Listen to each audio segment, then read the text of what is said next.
আকাশবাণী কলকাতা। স্থানীয় সংবাদ পড়ছি নমামি বসু রুদ্র। প্রথমে বিশেষ বিশেষ খবর।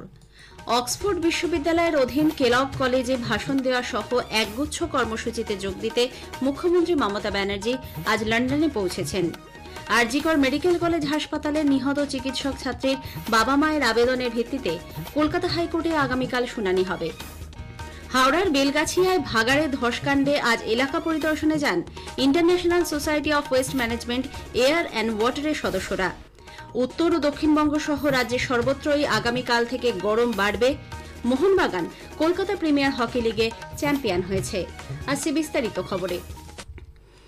বেশ কিছু কর্মসূচিতে যোগ দিতে মুখ্যমন্ত্রী মমতা ব্যানার্জি ৮ দিনের সফরে আজ লন্ডন পৌঁছেছেন। হিথ্রো বিমানবন্দরে নামার পর তিনি আজ সেন্ট জেমস কোর্ট হোটেলেই থাকছেন। আগামীকাল তাঁর সেখানকার ভারতীয় হাইকমিশনে একটি অনুষ্ঠানে যোগ দেওয়ার কথা। মুখ্য সচিব মনোজ পান্ত, শিল্প সচিব বন্দনা যাদব ছাড়াও তাঁর সঙ্গে রয়েছেন মুখ্যমন্ত্রীর নিরাপত্তা প্রধান পীযূষ পাণ্ডে সহ বেশ কয়েকজন আধিকারিক। আগামী বৃহস্পতিবার অক্সফোর্ডের অধীন কেলগ কলেজে তাঁর ভাষণ দেওয়ার কর্মসূচি রয়েছে। বিষয় সামাজিক উন্নয়ন। শুক্রবার তিনি লন্ডন থেকে দুবাই হয়ে কলকাতার উদ্দেশ্যে রওনা দেবেন। পশ্চিমবঙ্গের মানুষ আগামী বিধানসভা নির্বাচনে সরকার পরিবর্তনের জন্য প্রস্তুত বলে বিরোধী দলনেতা শুভেন্দু অধিকারী মন্তব্য করেছেন।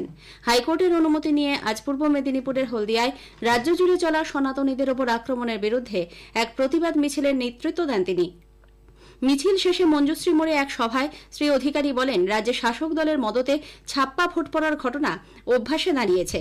বাংলায় তোষণের রাজনীতির অভিযোগ তুলে তিনি জানান, নিজেরা ঐক্যবদ্ধ হলেই সরকার পরিবর্তন সম্ভব। বাংলাদেশের বর্তমান পরিস্থিতির উল্লেখ করে শ্রী অধিকারী বলেন, অবস্থার পরিবর্তন না হলে অদূর ভবিষ্যতে এ রাজ্যেও একই পরিস্থিতি তৈরি হতে পারে।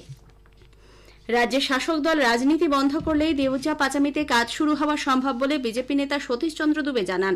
গতকাল থেকে সারা দেশে শুরু হওয়া বিহার দিবস উদযাপন উপলক্ষে ওই রাজ্যের বিজেপি নেতা কেন্দ্রীয় প্রতিমন্ত্রী সতীশ চন্দ্র দুবে সারা দেশের ৭৫টি স্থান পরিদর্শন করছেন। এই কর্মসূচির অঙ্গ হিসেবে শ্রী দুবে আজ কলকাতায় এসে দলীয় কর্মীদের সঙ্গে বৈঠক করেন। আরজিকর মেডিকেল কলেজ হাসপাতালের নিহত চিকিৎসক ছাত্রীর বাবা মায়ের আবেদনের ভিত্তিতে আগামীকাল কলকাতা হাইকোর্টের বিচারপতি তীর্থঙ্কর ঘোষের এজলাসে এই মামলার শুনানি হবে। ওই পিজিটি চিকিৎসককে ধর্ষণ এবং খুনের ঘটনার ফের তদন্তের আর্জি নিয়ে গত বৃহস্পতিবার হাইকোর্টের দ্বারস্থ হয়েছিল নির্যাতিতার পরিবার। এই মামলার বিষয়ে অভয়ার বাবা জানিয়েছেন, সোমবার দিন প্রথম আমাদের মামলাটা তৃতীয়বারের জন্য হাইকোর্টে শুনানি হবে এবং হাইকোর্টের যিনি বিচারপতি তীর্থঙ্কর ঘোষের এজলাসে মামলাটা উঠবে। তার জন্য আমরা ৫৪টা কোশ্চেন কোর্টের কাছে রেখেই আমরা ছিলাম এবং তীর্থঙ্কর ঘোষ বলেছিলেন যে ক্লারিফিকেশন সুপ্রিম কোর্ট দিলে তবে আমি মামলাটা শুনতে পারবো। তারপরে সুপ্রিম কোর্ট ক্লারিফিকেশন দিয়েছে এবং মামলাটাকে হাইকোর্টে সিঙ্গেল বেঞ্চ শুনতে পারবে। এর আগে শিয়ালদা আদালত দোষী সাব্যস্ত সিভিক ভলেন্টিয়ার সঞ্জয় রায়ের আমৃত্যু কারাদণ্ডের আদেশ দেয়, কিন্তু তার সর্বোচ্চ সাজা অর্থাৎ মৃত্যুদণ্ড চেয়ে রাজ্য সরকার এবং সিবিআই হাইকোর্টে গিয়েছিল। সিবিআই এর আর্জিও গ্রহণযোগ্য বলে জানায় হাইকোর্ট। এদিকে বিজেপির রাজ্য সভাপতি সুকান্ত মজুমদারের নেতৃত্বে আজ তিলোত্তমা হত্যার প্রতিবাদে উত্তর চব্বিশ পরগনার পানিহাটিতে মিছিল বের হয়। শ্রী মজুমদার অভিযোগ করেন, এই খুনের তথ্য প্রমাণ লোপাটে যারা মূল ভূমিকা পালন করেছিলেন তাদের মধ্যে অন্যতম পানিহাটির কাউন্সিলর সোমনাথ দে। তাকে চেয়ারম্যান মনোনীত করে মুখ্যমন্ত্রী ন্যায় বিচারের জন্য রাস্তায় নামা বাংলার মানুষকে বিদ্রূপ করছেন বলেও মন্তব্য করেন তিনি। আমাদের অভয়ের সাথে যে ধরনের অত্যাচার হয়েছিল এবং তারপরে তাকে খুন করা হয় তার তথ্য প্রমাণ লোপাট করার কাজ যে ৩ জন তৃণমূল কংগ্রেস নেতা করেছিল তাদের মধ্যে একজন হচ্ছে সোমনাথ দে। আজকে সেই সোমনাথ দেকে প্রাইজ পোস্টিং দেওয়া হলো, পুরস্কার স্বরূপ পানিহাটি পৌরসভার চেয়ারম্যান ঘোষণা করা হয়। এর প্রতিবাদে আমাদের মিছিল। কারণ আমার মনে হয় এই অভয়াকাণ্ড নিয়ে বাংলার লাখো লাখো মানুষ সেদিন রাস্তায় নেমেছিল। বাংলার মানুষের সেন্টিমেন্টের সাথে মমতা বন্দ্যোপাধ্যায় আজকে সত্যি কথা বলে কৌতুক করলেন। রাজ্যে স্বনির্ভর গোষ্ঠীগুলিকে শক্তিশালী করে তুলতে গৃহীত বিভিন্ন উদ্যোগের অঙ্গ হিসেবে রাজ্য সরকার এবার মাছের চারা বিলির কাজ স্বনির্ভর গোষ্ঠীর মাধ্যমে করার সিদ্ধান্ত নিয়েছে। চলতি বছরে হাওড়া, হুগলি, জলপাইগুড়ি, কোচবিহার, উত্তর ও দক্ষিণ দিনাজপুর সহ রাজ্যের ২১টি জেলার ৬১,৭৫০ জনকে রুই, কাতলা, মৃগেল মাছের চারা দেবে মৎস্য দপ্তর। আনন্দধারা প্রকল্পের আওতায় প্রায় ৫০০টি স্বনির্ভর গোষ্ঠীর মাধ্যমে এই চারা বিলি করা হবে। এজন্য খরচ বাবদ প্রায় ৩০ কোটি টাকা বরাদ্দ হয়েছে। পরিবেশে পাখির সংখ্যা কমা বাড়া পর্যবেক্ষণে রাখতে পাখির ডাক রেকর্ড করে রাখা প্রয়োজন বলে পক্ষী বিশারদরা মত প্রকাশ করেছেন। এই ডাক সংরক্ষণে থাকলে আগামী দিনে কোন পাখির সংখ্যা কমতে বা অবলুপ্ত হতে চলেছে সেই সংক্রান্ত গবেষণার নির্ভরযোগ্য তথ্য পাওয়া যাবে। বার্ড ওয়াচার্স সোসাইটির উদ্যোগে ডন কোরাস ডে উদযাপন উপলক্ষে কলকাতায় আজ এক অনুষ্ঠানে পক্ষী বিশারদ সুদীপ্ত রায় বলেন, পাখির সংখ্যার অনুপাত নিয়ে বিস্তৃত গবেষণার জন্য সরকারি উদ্যোগ ও তৎপরতার প্রয়োজন।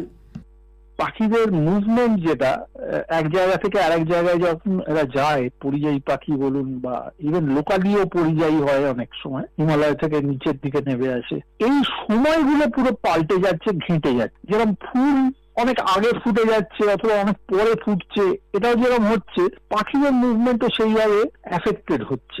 এই বছরই যেরকম আমার নিজের চোখে পড়েছে বা কানে লেগেছে, এই সময়টাতে কিন্তু প্রচুর বসন্ত বৌনি ডাকে আমাদের কলকাতা শহরে। এইগুলোর ডাক আমি কিন্তু এবছর শুনতে পাচ্ছি না। বিশ্ব আবহাওয়া সংগঠন দিবসে আকাশবাণী কলকাতার সংবাদ বিভাগের বিশেষ আলোচনা হাওয়া মোড়ক। আলিপুর আবহাওয়া দপ্তরের প্রধান ডক্টর সোমনাথ দত্তের সঙ্গে কথা বলেছেন সুস্মিতা মণ্ডল। অনুষ্ঠানের প্রথম পর্ব শোনা যাবে আজ গীতাঞ্জলি ও সঞ্চয়িতায় রাত 8:30টায়, দ্বিতীয় পর্ব শোনা যাবে আগামী মঙ্গলবার সঞ্চয়িতায় রাত 8:30টায়। এই আলোচনা আকাশবাণী কলকাতার সংবাদ বিভাগের সামাজিক মাধ্যমেও শুনতে পাওয়া যাবে। স্থানীয় সংবাদ শুনছেন আকাশবাণী কলকাতা কেন্দ্র থেকে। এখন বিজ্ঞাপন, পরে রয়েছে আরো খবর। এই আংটিটা খুব সুন্দর, আমার স্ত্রীর খুব পছন্দও হবে। হ্যাঁ স্যার, আপনার পছন্দটা খুব ভালো, আর ডিজাইনটাও একেবারে নতুন। ডিজাইনটা নতুন, কিন্তু সোনাটা খাঁটি কিনা তার প্রমাণ কোথায় পাবো? একজন সচেতন গ্রাহক হয়ে উঠুন। আজই ডাউনলোড করুন BIS কেয়ার অ্যাপ। সোনা কেনার আগে BIS কেয়ার অ্যাপে HUID কোড অবশ্যই যাচাই করে নিন। জাগো গ্রাহক জাগো। ফিরে আসছে স্থানীয় সংবাদে। হাওড়ার বেলগাছিয়ায় ভাগাড়ে ধস নেমে জলের পাইপ ফেটে যাওয়ার পর 4 দিন কেটে গেলেও গোটা এলাকা বিদ্যুৎবিহীন। একই সঙ্গে রয়েছে তীব্র জলকষ্ট। শালকিয়া সহ অন্যান্য কয়েকটি ওয়ার্ডে আজ সন্ধ্যার পর থেকে পরিষেবা স্বাভাবিক হয়েছে বলে জেলাশাসক ডক্টর পি দীপাপ্রিয়া জানিয়েছেন। দোকানপাট, রাস্তার পাশাপাশি বাড়িঘরে দেখা দিয়েছে বড় বড় ফাটল। আজ সকালে 2-1টি বাড়ি হুড়মুড়িয়ে ভেঙে পড়ে। একই পরিণতির আশঙ্কায় দিন কাটাচ্ছেন স্থানীয় বাসিন্দারা। আজ ভাগাড়ে ধসের কারণ খুঁজতে ঘটনাস্থল পরিদর্শনে আসেন international society of waste management air and ওয়াটারের বিজ্ঞানীরা।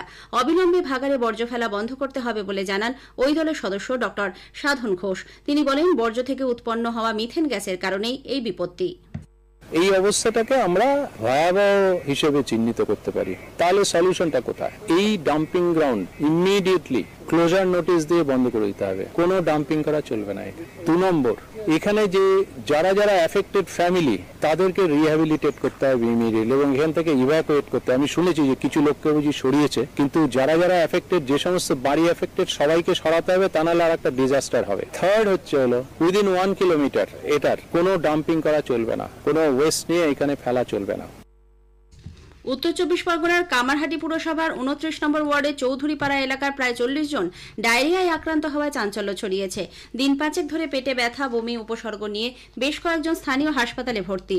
পুরসভা চেয়ারম্যান গোপাল সাহা জানিয়েছেন, ইতিমধ্যেই জলের নমুনা পরীক্ষার জন্য পাঠানো হয়েছে। ঝাড়খণ্ডের পশ্চিম সিংভূম জেলার ছোটনাগরা এলাকায় মাওবাদী দমন অভিযান চালানোর সময় আইডি বিস্ফোরণে সিআরপিএফ এর 193 নম্বর ব্যাটালিয়নের সাব ইন্সপেক্টর এরাজ্যে সুনীল কুমার মণ্ডলের মৃত্যু হয়েছে। তিনি পশ্চিম মেদিনীপুরের গোয়ালতোড়ের বাসিন্দা।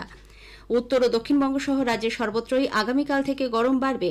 আলিপুর আবহাওয়া দপ্তরের পূর্বাভাসে জানানো হয়েছে, আজ কলকাতা সহ বিভিন্ন এলাকায় বিক্ষিপ্তভাবে ঝড় বৃষ্টির সম্ভাবনা রয়েছে। আবহাওয়া বিজ্ঞানী অন্বেষা ভট্টাচার্য আকাশবাণীকে একথা জানান। দক্ষিণবঙ্গে তাপমাত্রা আগামী 3 দিন 3 থেকে 5 ডিগ্রি সেন্টিগ্রেড বৃদ্ধি পাবে এবং তাপমাত্রা তারপরের 2 দিনে মোটামুটি ভাবে আর চেঞ্জ হবে না, একই থাকবে। কলকাতা ও পার্শ্ববর্তী অঞ্চলে আজকে দমকা হাওয়া সহযোগে বজ্রপাত সহ বিক্ষিপ্তভাবে বৃষ্টির সম্ভাবনা আছে এবং তার পরবর্তী 4 দিনে সেরকম কোনো বৃষ্টির সম্ভাবনা নেই। মোহনবাগান কলকাতা প্রিমিয়ার হকি লিগে চ্যাম্পিয়ন হয়েছে। হাওড়ার ডুমুরজলা অ্যাস্ট্রোটার্ফ হকি মাঠে আজ ফাইনালে মোহনবাগান 3-1 গোলে ইস্টবেঙ্গলকে হারিয়ে দেয়। মোহনবাগানের পক্ষে অর্জুন শর্মা, এস কার্তিক, রাহুল মহসিন গোল করেছেন। ইস্টবেঙ্গলের জামির 1টি গোল শোধ করেন। মোহনবাগানের অভ্রণ সুভেদ সর্বাধিক গোলদাতার পুরস্কার জিতেছেন। শেষ করার আগে স্থানীয় সংবাদের বিশেষ কিছু অংশ আরও একবার। অক্সফোর্ড বিশ্ববিদ্যালয়ের অধীন কেলগ কলেজে ভাষণ দেওয়া সহ একগুচ্ছ কর্মসূচিতে যোগ দিতে মুখ্যমন্ত্রী আজ লন্ডন পৌঁছেছেন। আরজিকর মেডিকেল কলেজ হাসপাতাল হাসপাতালে নিহত চিকিৎসক তরুণীর বাবা মায়ের আবেদনের ভিত্তিতে কলকাতা হাইকোর্টে আগামীকাল শুনানি হবে। মোহনবাগান কলকাতা প্রিমিয়ার হকি লিগে চ্যাম্পিয়ন হয়েছে। স্থানীয় সংবাদ শেষ হলো, এরপর খেলার খবর 8টা বেজে 10 মিনিটে।